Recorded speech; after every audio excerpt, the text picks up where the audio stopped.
qui est drôle, c'est que si on rejoint la discussion qu'on avait tout à l'heure sur l'accord commercial avec l'Union européenne, c'est qu'on voit bien que la méthode Trump, qui est une méthode très business finalement, de rapport de force permanent, de bluff, de relance, de contre-relance, ça marche sur la question économique, ça marche sur les guerres commerciales, ça marche un petit peu moins sur les questions géopolitiques, puisque les enjeux sont tout autres et les personnages sont tout à fait différents. On a quand même l'impression d'avoir un Donald Trump qui est profondément agacé par cette situation, déjà parce que c'était quand même une de ses promesses de campagne. Souvenez-vous, il disait pendant ses meetings, avec moi, la guerre en Ukraine déjà n'aurait jamais eu lieu, premièrement, et deuxièmement, en 24-48 heures, ce sera terminé. Bon, on voit bien que plus de 6 mois plus tard, on est loin du compte.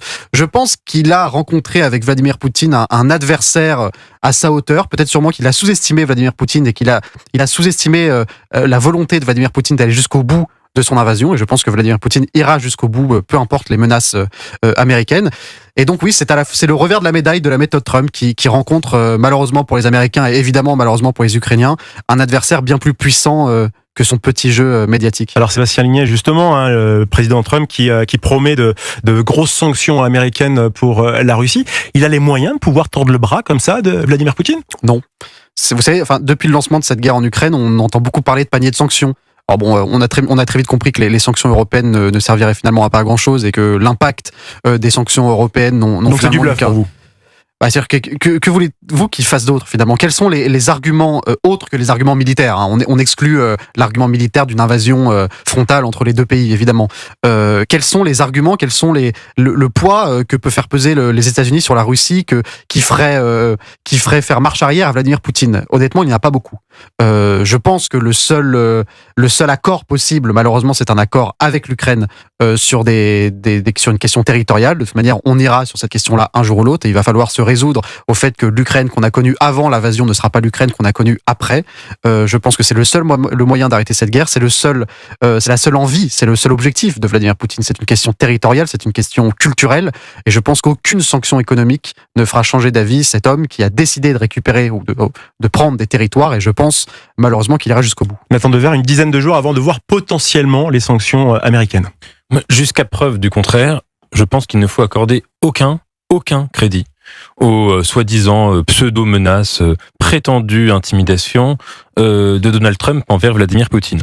Je dis ça parce que pour l'instant, il s'est toujours comporté comme quelqu'un dont le comportement pourrait être celui d'un agent de la Russie.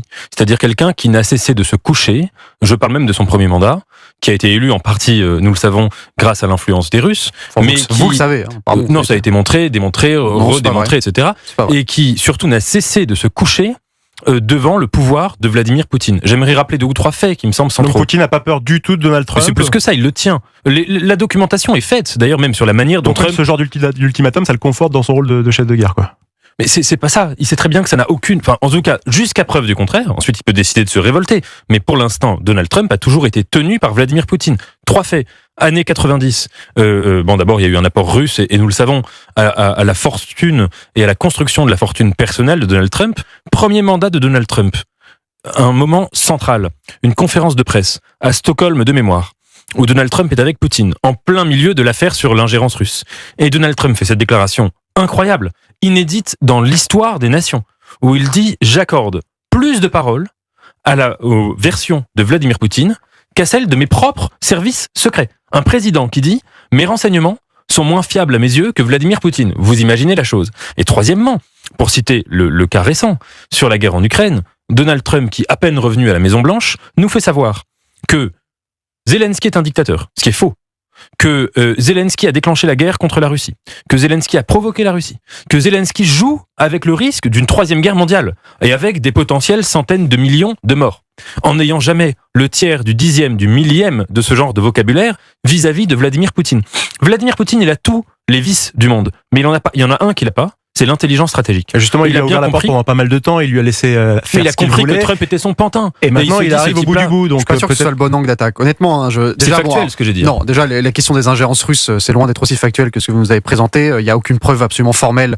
Et d'ailleurs, l'affaire est plutôt en train de se retourner contre le camp démocrate qui serait plutôt accusé d'avoir favorisé la montée de cette rumeur d'une ingérence russe. Mais je pense pas, honnêtement, je pense que la réalité est beaucoup plus simple que ça. J'aimerais être comme comme vous et penser qu'il y a toujours un grand complot, que finalement Vladimir Poutine a placé un pantin à la tête de l'État américain. J'ai peur que la réalité soit bien plus triviale et qu'on ait à la tête des États-Unis un homme qui est finalement un petit peu perdu, c'est la question géopolitique, un homme qui a sous-estimé un adversaire. Et je ne crois pas que ce soit un pantin. Je pense que ce n'est pas un politique, si vous voulez. C'est un chef d'entreprise, c'est un businessman, et on le voit sur les questions économiques, on le voit sur les questions commerciales. On aime ou pas la méthode. Ce n'est absolument pas un idéologue, comme certains le pensent. C'est pas du tout un idéologue qui aurait eu une vision sur l'Amérique culturelle, sociétale.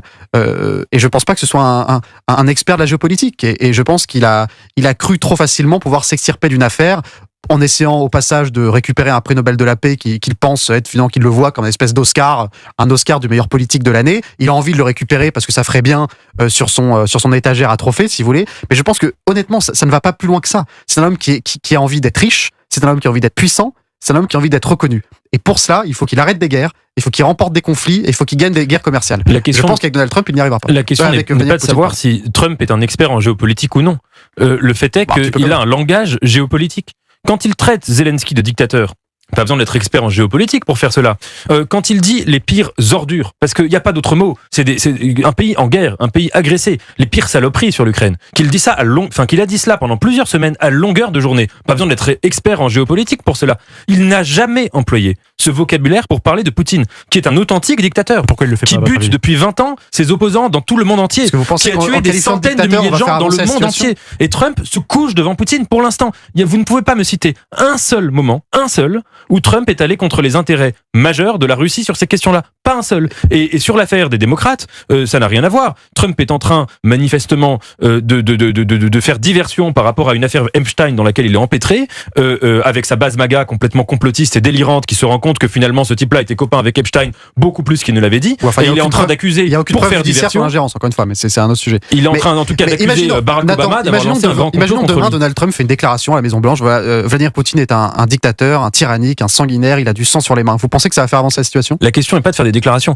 La question est de dire. C'est exactement ce que vous venez de dire. La question n'est pas seulement de faire des déclarations. D'abord, c'est de dire clairement, en matière de déclaration, en effet, Poutine est un monstre, est un criminel qui, depuis 20 ans, qui a tué des centaines de milliers de gens dans le monde entier, en Géorgie, en Syrie, et ça en va faire Afrique, avancer etc. l'histoire. Et deuxièmement, concrètement, d'aider l'Ukraine. Parce que pour l'instant, ce que vous dites, en effet, l'Ukraine peine à reprendre les territoires qui lui ont été volés par la force violente en février 22, à partir de février 22, mais parce que aussi les États-Unis, et ça Biden aussi, mais ne font pas une aide telle que l'Ukraine puisse avoir les munitions lui permettant de reconquérir. Il y a des dizaines, des centaines de milliards de dollars et d'euros qui sont partis dans le conflit ukrainien. Dans ce cas-là, on assume d'aller au conflit frontal et on assume d'envoyer des troupes au sol. C'est peut-être votre point de vue. Je suis pas certain que ça aide à la paix mondiale, si vous voulez. Entrer dans un conflit direct avec la Russie. Non, c'est pas du tout mon point de vue. Mais mon point de vue, c'est que l'Ukraine est une armée qui était supposée être détruite en 3 jours, comme l'avait dit d'ailleurs Trump. Et grâce à l'aide américaine et européenne, elle a survécu. C'était pas celle de Trump, c'était l'aide de Biden. Grâce à l'aide de Biden, elle a survécu. Et Trump, pour l'instant,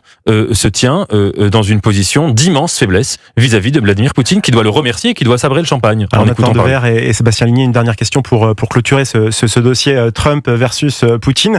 Si Trump, prêtons-lui justement du succès, obtient un cessez-le-feu sans doute partiel même en Ukraine d'ici une dizaine de jours, 12 jours ou avant, que restera-t-il, et c'est ma dernière question, sur la diplomatie européenne? On est déjà out, semble-t-il, on le sera encore plus légèrement. Oui, parce que, et ça c'est un autre aspect qui est à mon avis majeur, Trump est couché devant la Russie, mais surtout Trump est quelqu'un qui déteste l'Europe. Qu'il a fait savoir à travers, par l'entremise de son vice-président, Monsieur Vance, qui a fait 2 discours, un à Francfort et l'autre à Paris, qui tous les deux étaient profondément insultants vis-à-vis de l'Europe. Et tous les signes sur le dossier ukrainien comme sur d'autres, qui sont envoyés par l'administration américaine actuelle, c'est que l'Europe aille se faire enterrer dans l'histoire des empires. Elle n'existe plus. Et donc, bien évidemment, je crois que l'Europe, sur ce dossier comme sur les autres, doit faire savoir que la vision géopolitique de Donald Trump n'est pas la nôtre, ne peut pas être la nôtre, et que nous ne pouvons pas nous coucher devant quelqu'un qui lui-même ne croit qu'au poids de la force brute, dans tous les domaines, et dans tous les sujets, et dans toutes les régions. Sébastien Ligné. On reconnaît le romantique. On reconnaît l'homme qui croit toujours. Moi, je veux bien, hein, mais aujourd'hui, quel est le rapport de force que que peut mettre aujourd'hui l'Union européenne face à Donald Trump et encore plus face à Vladimir Poutine. On est démunis, mais on s'est abandonné tout seul. Si vous voulez, c'est l'Europe qui s'est abandonnée dans les bras des Américains, c'est pas l'inverse. C'est l'Europe qui a eu une attitude assez complaisante avec la Russie. C'est l'Europe qui a laissé rentrer la Turquie dans le jeu diplomatique. C'est encore l'Europe qui laisse entrer les pays du Golfe et les pays arabes dans le jeu diplomatique en ce moment même. L'Europe se donne le bâton pour se faire battre en permanence depuis 20 ans.